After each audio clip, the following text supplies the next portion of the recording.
प्रताप वासिनी शीतला देवी धाम पे मुझको जाना है।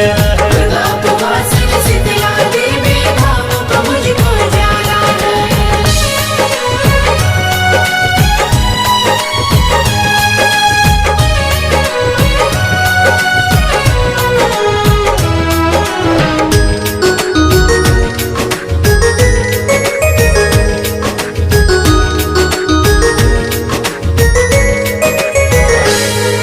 मन की गंगा सरोवर की उस धारा का दर्शन करना है।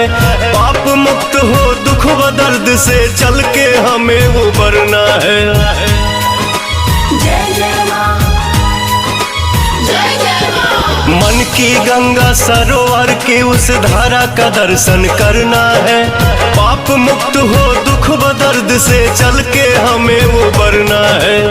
माँ के दर्शन मात्र से अपना जन्म ये धन्य बनाना है। माँ के दर्शन मात्र से अपना जन्म ये धन्य बनाना है।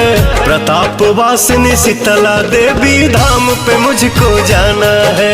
प्रताप वासिनी शीतला देवी धाम पे मुझको जाना है।